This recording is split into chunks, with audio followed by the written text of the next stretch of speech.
சர்வதேச புது கிருபை திருப்பணிகள் வழங்கும் விண்ணொளி.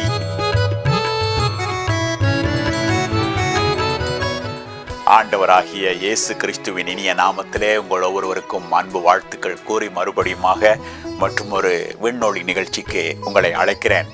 எப்படி இருக்கிறீர்கள் அன்பு சகோதர சகோதரிகளே? நீங்கள் நமது நிகழ்ச்சிகளை festaudio.net எனும் இணையத்திலே ஒளி வடிவாகவும் மற்றும் மொபைல் போன்ஸ்களில் LTR.FM இணைய வானொலியிலும் ஒலி வடிவாக நீங்கள் கேட்டு பயனடையலாம். விண்ணொளி எனும் எமது அனுதின காலை சிந்தனை நிகழ்ச்சியை சனி ஞாயிறு தினங்களில் காலை 6:45க்கும் திங்கள் முதல் வெள்ளி வரை காலை 7:45க்கும் நீங்கள் பார்த்தும் கேட்டும் பயனடையலாம். வியாழக்கிழமைகளிலே மாலை 5 மணிக்கு விண்மலர், சின்னஞ்சிறு விண்மீன்கள் போன்ற அரை மணி நேர நிகழ்ச்சிகளையும் கூட பார்த்தும் கேட்டும் பயனடையலாம். ஞாயிற்றுக்கிழமைகளில் பிற்பகல் 4 மணிக்கு நீங்கள் விண்ணோசை என்னும் எமது 1 மணி நேர ஆராதனை நேரத்திலேயும் பங்கு பற்றலாம். மற்றும் வெள்ளிக்கிழமைகளில் பிற்பகல் 4 மணிக்கு ஹோலிகோட் என்னும் டிவியிலே எமது அரை மணி நேர நிகழ்ச்சி ஒன்றை பார்த்து பயனடையலாம் என்பதையும் அறியத்தர விரும்புகிறேன். அன்பு சகோதர சகோதரிகளே, இன்னும் ஒரு நாளுக்குள் நாம் நுழைந்திருக்கின்றோம். ஆகவே இன்றும் கூட இந்த நாளை நாம் ஒரு சந்தோஷமான நாளாக, ஒரு வெற்றியின் நாளாக நாம் கண்டடையத்தக்கதாக அவர் தாமே நமக்கு அருள் கூற போகிறார் என்ற நம்பிக்கையோடு அவருக்கு நாம் நன்றி செலுத்துவோமா? எங்கள் பரம தகப்பனே, ஐயா, உங்களை நம்பி உங்களுடைய பாதத்திலே நாங்கள் வந்திருக்கின்றபடினாலே எங்களுக்கு நிச்சயமாக இந்த நாளை குறித்த ஒரு நம்பிக்கை உண்டு தகப்பனே. ஏனென்றால் உங்களிடத்தில் நாங்கள் வரும் பொழுது, உங்களையே நம்பி வரும் பொழுது அப்பா, ஒரு பொழுதும் நாங்கள் ஏமாற்றம் அடைய மாட்டோம். ஏனென்றால் அப்படிப்பட்ட ஒரு அன்பு தெய்வமாக நீங்கள் காணப்படுகிறீர்கள் ஐயா. நீங்கள் ஒரு அன்பு தகப்பன் ஐயா. அதாவது நிபந்தனையற்ற விதத்திலே எங்களை நேசிக்கின்ற ஒரு அன்பு தகப்பன். ஆகையினாலே நிச்சயமாக இந்த நாளிலே அப்பா எங்களுக்கு எல்லாமே சிறப்பாய் அமைய போகிறது. நீங்கள் எங்களுக்கு முன் சென்று எங்களை நடத்த போகிறீர்கள். விசேஷமாக அப்பா இன்றைக்கு கூட உங்களுடைய வார்த்தையினாலே, உங்களுடைய வாக்கு தத்தங்களை கொண்டு எங்களை பலப்படுத்த போகிறதற்காய் உங்களை நன்றியோடு ஸ்தோத்தரிக்கிறோம். குறிப்பாக இந்த ஆண்டுக்குள்ளே நாங்கள் காலடி எடுத்து வைத்திருக்கின்றோம். ஆகவே கடந்த சில நாட்களாக நீங்கள் கொடுத்து வருகின்ற வாக்கு தத்தத்தை போலவே இன்றைக்கும் ஒரு அருமையான வாக்கு தத்தம் எங்களுக்காக காத்திருக்கிறது என்று நம்பி விசுவாசித்து உங்களுக்கு நாங்கள் நன்றி கூறுகிறோம். பொறுப்படுத்ததற்காக ஸ்தோத்திரம். இயேசுவின் நாமத்திலே கேட்டு நிற்கிறோம் எங்கள் நல்ல பிதாவே. ஆமேன், ஆமேன், ஆமேன்.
சகோதர சகோதரிகளே, இந்த பொல்லாத இருள் சூழ்ந்த லோகத்திலே நம்ம ஒவ்வொரு நாளும் கண்மணியைப் போல பாதுகாத்து நடத்தி வந்த ஒரு ஆண்டவர் நமக்கு உண்டு.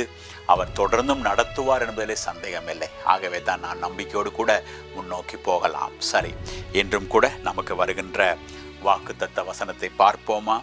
ஆம், இன்றைக்கு ஏசாயா 61 அதிகாரத்திலே முதல் 2 வசனங்களிலே குறிப்பிடப்பட்டிருக்கிற ஒரு காரியத்தையும் அதே வண்ணமாக பிறகு லூக்காவிலே அதை ஆண்டவராகிய இயேசு மேற்கோள் காட்டி சொன்ன அந்த காரியத்தையும், அதாவது லூக்கா 4 அதிகாரம் 19 வசனத்திலே அவர்தாமே இந்த வாக்குத்தத்தம் அல்லது இன்றைய நாளிலே இந்த காரியம் நிறைவேறிற்று என்று சொல்லி அவர் தம்மை குறித்து சொன்ன காரியத்தையும் நாம் இப்பொழுது தியானத்துக்காக எடுத்துக்கொள்ள போகிறோம். அதில் அவர் குறிப்பாக சொன்ன ஒரு காரியம் வருஷம் சம்பந்தமானது. 2வது வசனத்திலே, அதாவது ஏசாயா 61:2 அதை நாம் பார்க்கிறோம். கர்த்தருடைய அனுக்கிரக வருஷத்தை கூற அவர் என்னை அனுப்பினார் என்பதாக தீர்க்க தரிசனமாக இந்த பகுதியிலே தேவன் தாமே நம்முடைய ஆண்டவராகிய இயேசு கிறிஸ்துவை பற்றி நமக்கு சொல்லி இருக்கின்றார். ஆகினாலே அன்பு சகோதர சகோதரிகளே, அந்த அனுக்கிரக வருஷம் என்பதை பற்றி நாம் சற்று தியானிக்க வேண்டியது அவசியமாயிருக்கிறது. அனுக்கிரகம் என்பது அவருடைய அருளி செய்கின்ற தன்மையை நமக்கு எடுத்து காட்டுகின்றது. அவர் நமக்கு கொடுக்கின்ற ஒரு ஆண்டவராயிருக்கிறார். அனுக்கிரகம் செய்கிறவர், அருளி செய்கிறவர் என்கிற அந்த உண்மையை அந்த வாக்கியத்துக்கூடாக அவர் நமக்கு வெளிப்படுத்துகிறார். ஆகவே அனுக்கிரக வருஷம் என்று வந்திருக்கின்றபடினாலே நான் என்ன நினைக்கிறேன், இந்த வருஷத்தை தேவன் அப்படிப்பட்ட ஒரு வருஷமாக நமக்கு மாற்றி கொடுக்க போகிறார். இதை ஆங்கிலத்திலே பார்ப்போம் என்று சொன்னால், இந்த காரியமானது அங்கே ஆண்டவருடைய தயவு மிகுந்த ஒரு வருஷம் என்பது போல சொல்லப்பட்டிருக்கிறது.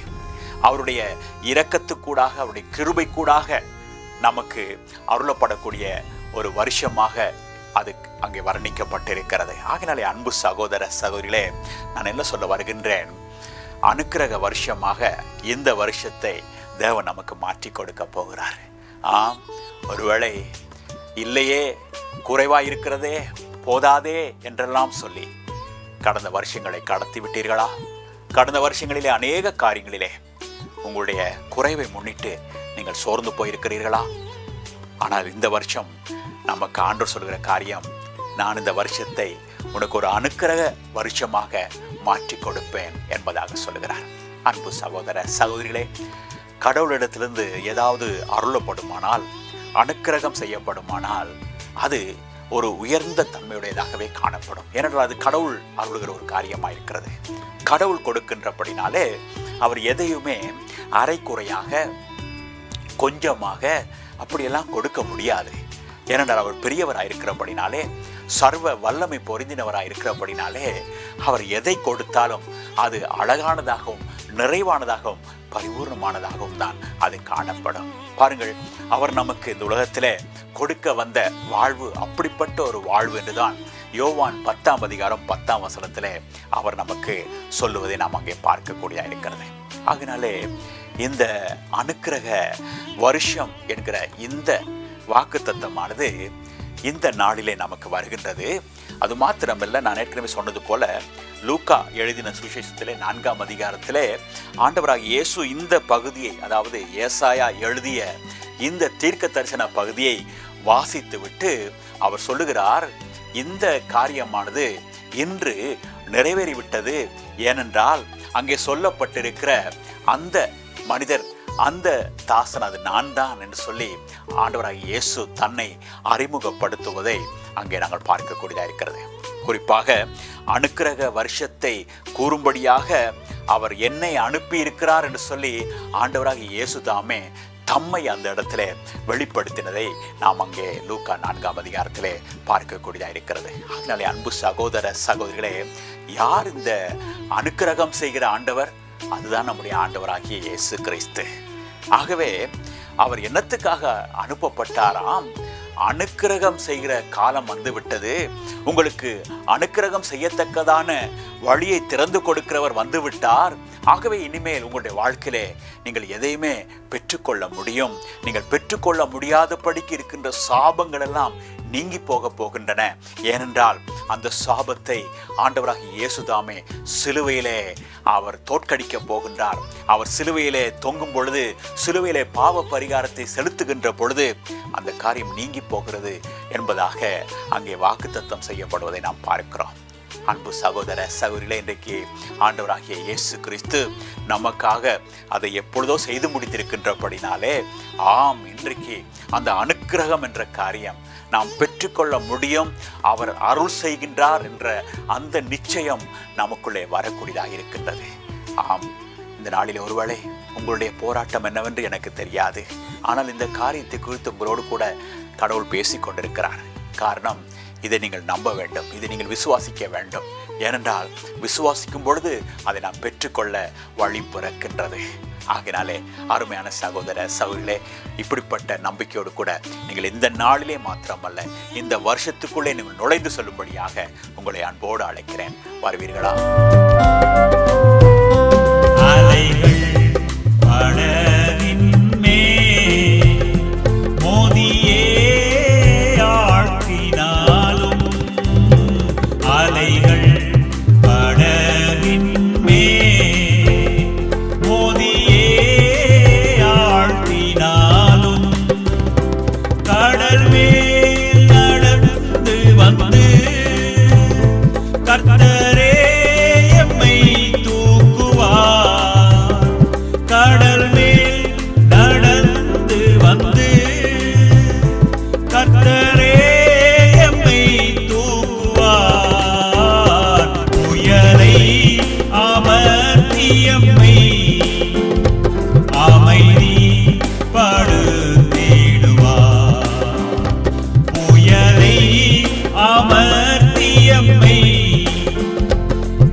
ஆமங்கள் பரலோக தகப்பனே, ஐயா, இதோ என்னோடு இணைந்திருக்கின்ற அநேகமாயிரமான ஜனங்கள், அப்பா, எங்களுக்கு யார் அருளி செய்வார், யார் அனுக்கிரகம் செய்வார்கள் என்று சொல்லி அவர்கள் பார்த்த வண்ணமா ஏங்கிய வண்ணமா இருக்கிறார்களே அப்பா, அவர்களை நீங்கள் காணாமல் இல்லை.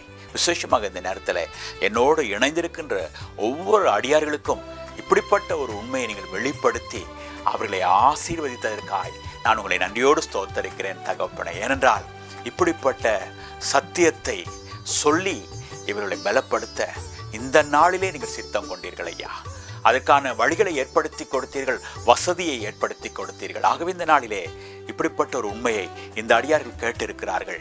ஆகவே தகப்பனை, ஏன் இவர்கள் சோர்ந்து போக வேண்டும்? இவர்கள் இதை நம்பட்டும் ஆண்டவரே. ஓ ஆண்டவராக இயேசு இப்படிப்பட்டவரா? அப்படியானால் அவரை நாங்கள் நோக்கி பார்க்க போகிறோம். இந்த வருஷத்திலே நாங்கள் எல்லாவற்றையும் பெற்றுக்கொண்டு அவருடைய அனுக்கிரகத்தின் நிமித்தமாக நாங்கள் சகலவற்றையும் உடையவர்களாய் நாங்கள் காணப்பட போகிறோம். வேண்டியதெல்லாம் எங்களுக்கு உண்டாயிருக்க போகிறது என்ற நம்பிக்கையோடு கூட இந்த அடியார்கள் முன்னோக்கி போகட்டும் ஐயா. ஏனென்றால் அவர்கள் உங்கள் மீது நம்பிக்கை வைத்து விட்டார்களே. நீங்கள் ஒரு மேய்ப்பன் என்று அவர்கள் உங்களை நம்புகின்றபடினாலே அப்பா, நாங்கள் ஒரு ஆடுகளாய் இருக்கின்றோம். ஆகவே ஒரு மேய்ப்பன் எப்படியாக தன்னுடைய ஆடுகளின் தேவைகளை கவனித்துக் கொள்வானோ அதே வண்ணமாக நீங்கள் எங்களுடைய தேவைகளை கவனித்துக் கொள்ள போகிறீர்கள், அனுக்கிரகம் செய்ய போகிறீர்கள். அதற்காக நன்றி கூறி எல்லாவற்றையும் உங்களுடைய கரங்களிலே ஒப்பு கொடுத்து எங்களுடைய ஆண்டவராகிய இயேசுவின் நாமத்திலேயே எல்லாவற்றையும் கேட்டு நிற்கிறோம் எங்கள் நல்ல பரம தகப்பனே. ஆமென், ஆமென், ஆமென். ஆமன்பு சகோதர சகோதரிகளே, மீண்டும் நாளைய தினம் மற்றும் ஒரு விண்ணொலியிலே உங்கள் அனைவரையும் சந்திக்கும் வரையில் உங்கள் ஒவ்வொருவருக்கும் கர்த்தருடைய ஆசீர்வாதத்தை நிறைவோடு கூட கோரிக்கொண்டே நன்றியோடு விடை பெற்றுக் கொள்வதே உங்கள் அன்பு சகோதரன் சாம் பால். வணக்கம் நேயர்களே.